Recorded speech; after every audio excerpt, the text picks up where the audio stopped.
What is up, Scream Team? Zach Cherry here, and in this video, I'm gonna go over 10 things that I personally want to see in Scream 6. As most of you may or may not already know by now, Scream 6 is on the fast track to be released next year. Specifically, it's been given the release date of March 31st, so 2023. We are less than 1 year away from that, and there are certain things that I do and don't want to see in this upcoming movie. So I'm just gonna start off with number one. And, I have this all written on my computer, so I'm going to be looking over here a lot. But the first thing that I want to see in this movie is to have it set outside of Woodsboro. And there's kind of two reasons for this. I think the biggest one is the fact that I don't think that Woodsboro has been done justice since the first movie, and that mostly has to do with where the production actually took place. Scream 1996 was shot on location in Northern California, Santa Rosa, and Sonoma, and it really gives it this authentic feeling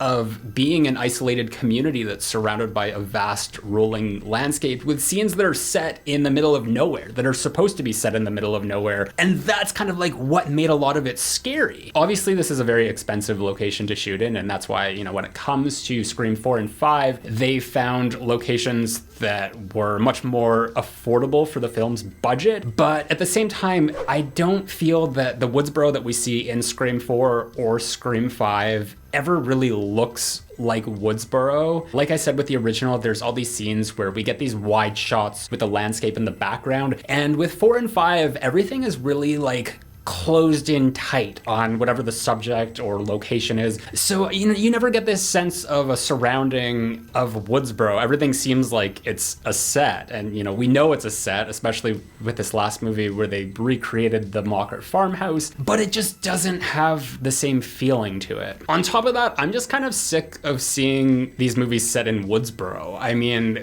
this is the third one that we've had now with Scream 5. And it's a certain level of like unbelievability that most of the Ghostface killers in this franchise hail from Woodsboro. They're born and raised there. So it gets to a point where, this franchise is based on Ghostface being anyone. So I think the same thing can be applied to Ghostface being anywhere. And that's why I really liked the idea in Scream 2 and 3 where we went to other locations. And, if we are going to change it up, I would prefer to see another urban setting, maybe something more akin to Scream 2, not necessarily college, because that would then be part of the storyline of following these characters to college, but just somewhere that's just like a fresh start for these people and where they might be. And, I'm going to get to this later on, but I do want to see all these characters together as well in one setting. And there's so many times that Gale and Sidney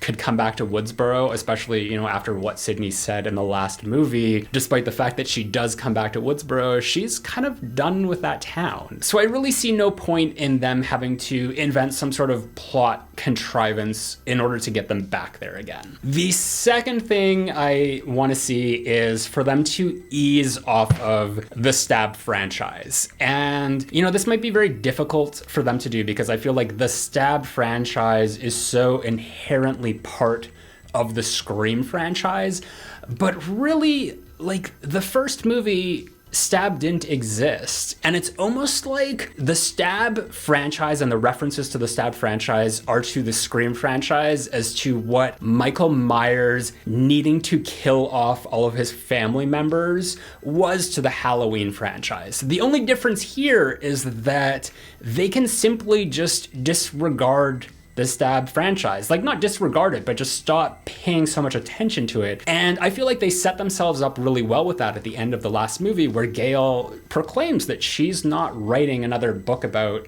these killers. So, if we're going by that logic, then there probably won't be another movie. It's almost gotten to the point where, you can't have a new Scream movie without referencing the Stab franchise, and especially coming off of what the motive was for the killers in Scream 5, where they're basically fanatics of the Stab franchise wanting to make their perfect sequel. I think it's been done to death. We can kind of pump the brakes on that for a while. So what I suggest instead is that we go back to what the structure was for the first movie and just focus on horror movies in general. And the thing is, like, obviously these movies reference everything. You know, in Scream 5, they do reference a lot more recent stuff, like Jordan Peele and The Babadook and It Follows and elevated horror and all that. But the difference with, like, all the newer movies is that they're referencing these movies rather than paying homage to them. And I feel like with the first Scream, you know, when you think about the opening scene alone,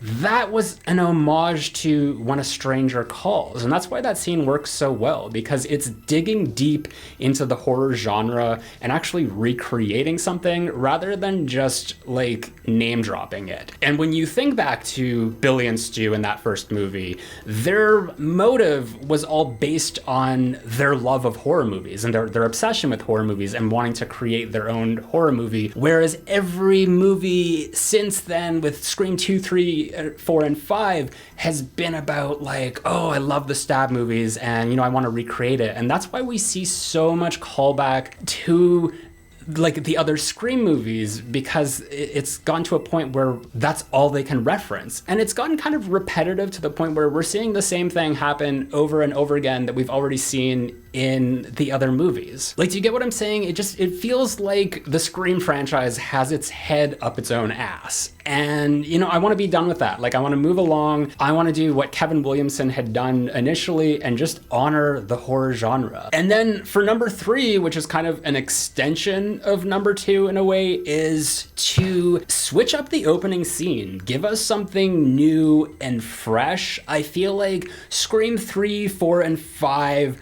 basically just recreated the Drew Barrymore scene, but obviously not as good. Like, you're never going to be able to improve upon that scene. And I think that's why the opening scene of Scream 2 is so impressive to me, because it completely subverts everything that you expected from that first movie. You know, you take a character and surround them by a bunch of people in a public place, and you never expect that, like, these two people coming to a movie theater are, you know, gonna end up dead in a matter of 10 minutes. But it's just another one of those things that's like, wow, this is so incredible. And I think that why it works so well in Scream 2 is because, again, going back to Kevin Williamson, he was drawing inspiration from other horror movies. He was, like, dipping his hands into things that were more obscure. So in this case, with Scream 2's opening, that was more so based off of films like He Knows You're Alone and Popcorn and Anguish. So again, going back to what I was saying, you know, it's less about being name-droppy with your references, but actually finding things and paying homage to them, because I'm sure that, like, probably 95% of you haven't heard of those titles or seen them, not to be pretentious or anything, but it's true. Like, you know, I would be more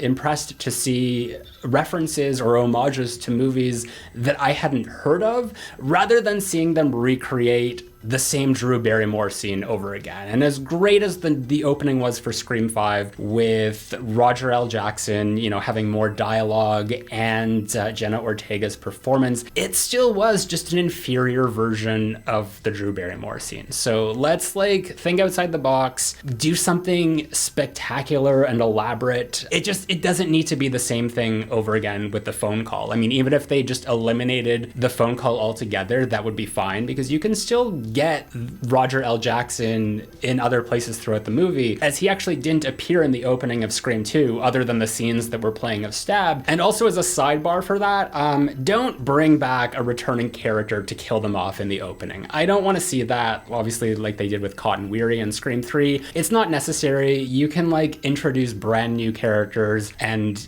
have the scene with them. I think that would be more interesting. Leave the main characters for the rest of the movie, and I will get to more of that later. But let's move on to number 4, which I think that this might be one of the most important ones, of just bring back chase scenes. We haven't had a decent chase scene since, I mean, really the best one was Gale in Scream 2, but, you know, I guess you could say that the Stab 3 set in Scream 3 was a chase scene. But, you know, I feel that chase scenes, by and large, are kind of a rare breed in horror these days. You know, they were very prevalent in the 80s and, you know, again in the late 90s with the slasher resurgence, but they've kind of died off and they haven't really come back. I mean, like, we've seen scenes, I don't want to call them chase scenes, like even going back back to Scream 4. Like, this is not a chase scene. And with Scream 5, this is not a chase scene either. But, you know, it's things like this. I feel that, like, it's more so these studios who feel like we need to be snappy, we need to, like, go from scene to scene, like, we have to keep the pace going. And personally, like, I'm fine if they slow things down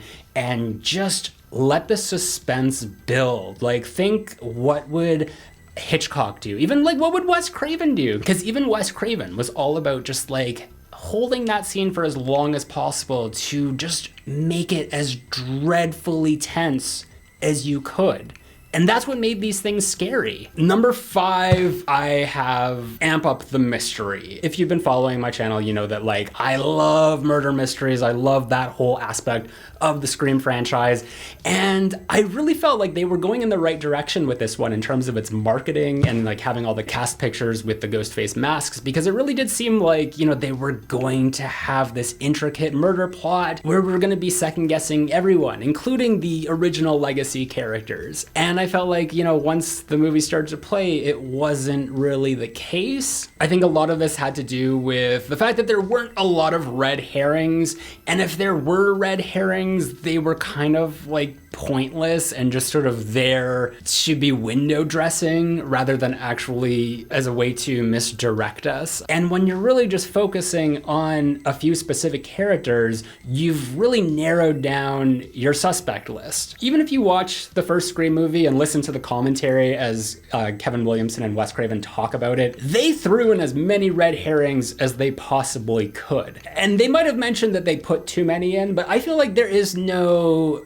amount that is like too many, because you want as much noise and distraction as possible to, you know, confuse your audience. So I feel that, like, in that case, like, it is the better way to go to make it less obvious who the killers might be by teasing us with a multitude of different potential motives just to throw us off of the killer's scent. Number 6 also kind of applies to number 5 as well, and that is have someone discover the killer's identity early on. The only time that we've ever seen this happen in the franchise is in the original. It's the very opening scene where Casey Becker removes the ghost face mask from the killer, and we don't get to see what she sees, but we know that she has seen the killer and she recognizes them. And I think that that made for not only a very chilling moment, but just going back to the last point, it does amp up the murder mystery aspect of it all. So just in terms of this being a component in Scream 6, I don't necessarily think that, you know, the person who discovers their identity needs to be killed in order for them to not reveal the identity. But I just think that this is something that could be used as a very effective plot device, as it will remind us that this is a murder mystery and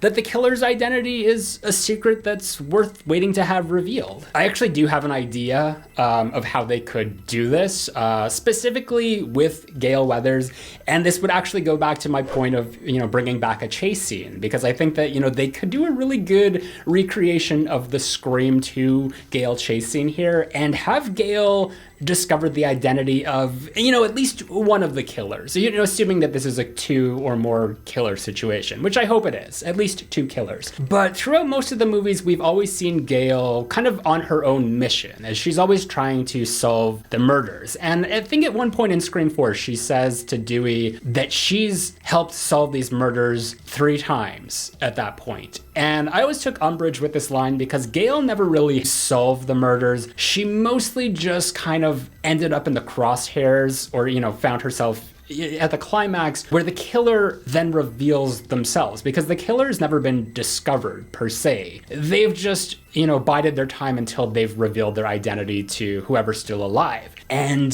that's what I want to see switched up here. I want to see Gale actually do her investigative journalism. You know, that's what she's good at. I want to see her go into, like, the belly of the beast of, you know, whatever the killer's lair is, only to have them return while she's there looking and having to hide. And as she's doing this and spying on Ghostface, sees them remove their mask. You know, we won't see the identity of the person. We'll only see Gale's reaction. But then for her to, you know, freak out, because it's like, obviously this is somebody that she would know, and immediately try to, you know, do the logical Gale thing. You know, whether she takes out her phone to record a video of it, or send it to Sidney, or text a message to Sidney or anyone just to be like, this person is the killer, and for whatever reason, whether there's no Wi-Fi or she bumps into something and makes a noise, that could then precipitate a really tense chase scene. And what would be so great about that, if this is like right in the middle of the movie, as an audience, we would feel that like this is it for Gale. Like, she's not gonna get out of this, because if she does, the killer's identity is not going to be revealed, obviously, halfway through the movie. So this is a scenario where I feel like they don't necessarily have to kill her. They could, take her hostage and use her as bait for, Sidney or whoever to come rescue her. But I just feel like something like that would be such a tense moment, and, it would bring back a really good chase scene as she's stealthily like trying to escape the killer's lair, whether or not they know she's in there or not, only to like at the last minute as she escapes, gets caught. Okay, number 7, I have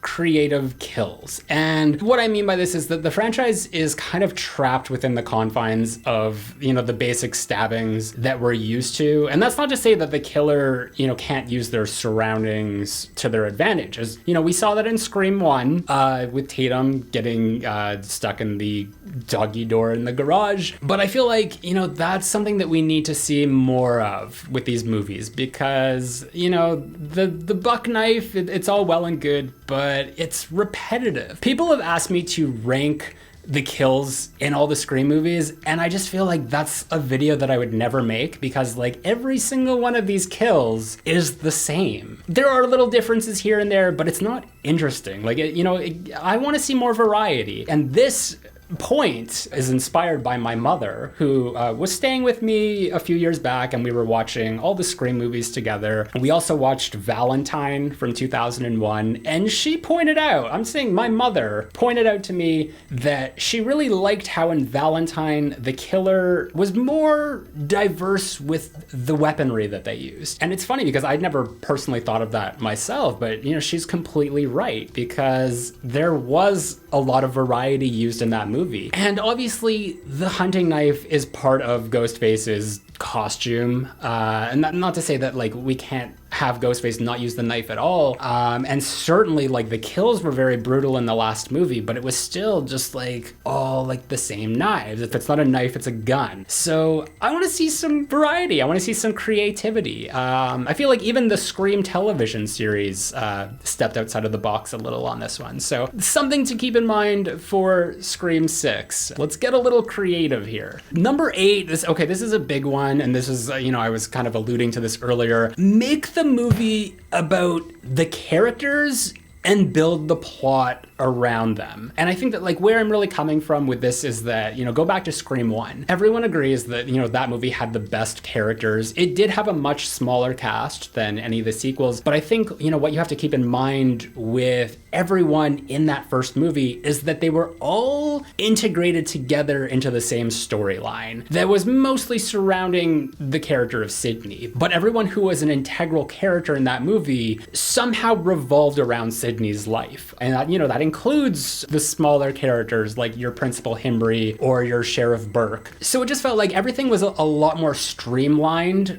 just to tell a much better story because of that. And, I think that in Scream 2, that's where they obviously started to separate them. But I think that it worked in Scream 2 because you still had, the Gale storyline and the Sidney storyline, and those characters who were at least underneath both Gale and Sidney never really crossed paths throughout the movie, but everyone who was still alive at the end did kind of coalesce. And that's where you kind of found out that the reason why they were separated was sort of more to do with the killer's motive. So like Mickey and Mrs. Loomis in this case, because their plan was to divide and conquer. So it worked out well there because obviously Mrs. Loomis couldn't be seen by Sidney, and Mickey would have to be an implant into Sidney's friend group. So even though that the characters were split up in that movie, I feel that everyone still got a good amount of screen time, and the stories still did converge by the end. When it comes to Scream 3, obviously Sidney was in a movie of her own, and everything that was going on with like the Hollywood storyline with Parker Posey and Jenny McCarthy and everything didn't really have any bearing on whatever was happening with Sidney's story at the end. And that's why that movie feels really disjointed. And then with Scream 4, you had the new characters and the old characters. And and they really separated them throughout most of the movie, and it really felt like nobody got a good amount of screen time just because they had them separated so much. And then obviously in Scream 5, I feel that the issue there is that they had to introduce all these new characters while still maintaining the promise of bringing the legacy characters back. So I think that they handled it a lot better in Scream 5 just because they did give Sam a big chunk of that movie. You know, we got to see a lot with her, but I think it was the friend group that really got sidelined, because even though that Sidney wasn't in the movie a whole lot, I feel that they still did the most they could with that character. And obviously with Scream 6, we know that Gale's coming back for sure. I haven't really been keeping up, but I'm assuming that Sidney is coming back as well as the survivors of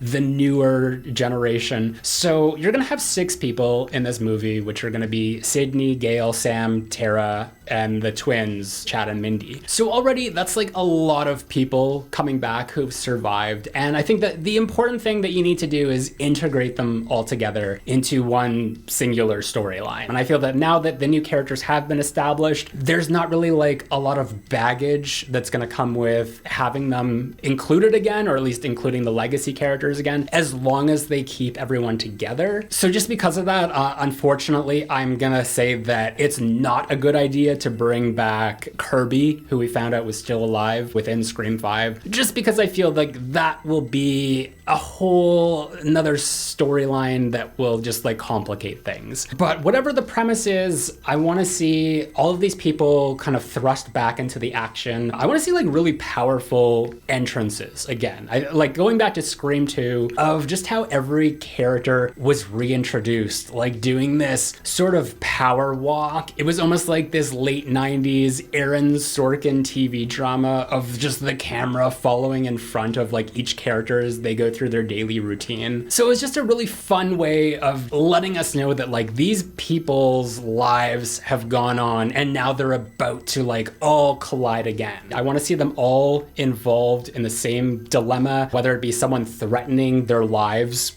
collectively, and then that way they can like sit around and brainstorm and have their little powwows. In terms of Scream 2, again, that movie did it really well, where you had kind of character discussions of, you know, who could the killer be or who is next. You know, even going back to like the classroom discussion with Randy and the other characters, I felt like that scene was like so much more dynamic because you had all of these principal characters in the movie talking about the themes of the movie, whereas in Scream 5, you know, as much as I love the character of Mindy and enjoyed her monologue, I didn't really get a sense of any of the other new characters during that scene, as they were just kind of like sitting there listening as she talked at them. So I want to see like every single character this time around show up and bring something to the table. I don't want anyone to feel pointless. So I think that actually what might be a good thing to do is go back to that structure of having 2 separate storylines with characters converging, and I would have that be Sam's storyline and Tara's storyline, because I really think that Jenna Ortega, you know, while she was incredible in Scream 5, might have benefited from being used just a little bit more. So I definitely think that she deserves a lot more screen time in this one. I just don't want to see any of these like pre-established characters show up to be nothing other than cannon fodder to, you know, pad the kill count. And then for number 9, I say no cliffhanger endings. Let this be a self-contained movie that has a beginning, middle, and end. So I don't want to see any killer getting away and, you know, being a mystery for the next movie. Just make a good movie and let that be the reason that it does well at the box office and warrants a sequel getting made. Like, we don't need to leave off on a cliffhanger or like a mystery to get people to come back and see the next movie. You know, I think it works for television, but, you know, in terms of being a movie, it's just gonna make this feel too much like it's the Fast and Furious franchise or MCU or something. And, you know, I want Scream to be Scream. Like, I'd love for Scream to be successful, but, you know, I'd love for Scream to be successful after it's being Scream. So whenever the next movie comes out, you can have it be somehow connected to this one or Scream 5 if, you know, you're doing a trilogy, but don't leave us hanging in the lurch. And then the last point, and I hope that all of us can agree on this, is that they just need to relax with the marketing campaign. Just keep all your spoilery shit out of the trailers. Because, you know, for the people who really paid attention to the trailer for Scream 5, you know, I think that like you can really surmise like who the identities of the killers might be from that trailer alone. And that kind of cheapens it just in terms of it being like the first viewing or experience of the film. If you already kind of have an idea of something that you saw in the trailer, whether that be, you know, a quick clip or whatever. We're living in the age of people being able to pause shit and see like an HD image crystal clear. So you're not hiding anything from us in the marketing unless you're just completely removing it altogether. And I think, you know, going back to the Scream 3 trailer, they did it right with that one, because that trailer for Scream 3 literally showed nothing. It was all themed around the hype and the anticipation of it being the final chapter of a trilogy, and they showed a few clips of characters screaming and then the exchange between Sidney and Detective Kincaid, but it just left enough to tantalize the audience and, you know, get us to go to the theater and see it. Like, I'm buying a ticket regardless. I will see these movies as long as they make them. So, you know, these trailers aren't necessarily for you or me. I'm assuming if you're watching this video, you're gonna see Scream 6 regardless of whether the trailer is good or not either. The trailers are for people who aren't necessarily going to see Scream. So why would you risk it and show us spoilery images in the trailer? Like, it's just not necessary. I want to thank my Patreon supporter, Neve Campbell. If you guys want to check out more Scream related content, you can check out this playlist over here. Until next time, I've been Zach Cherry, and I'll be right back.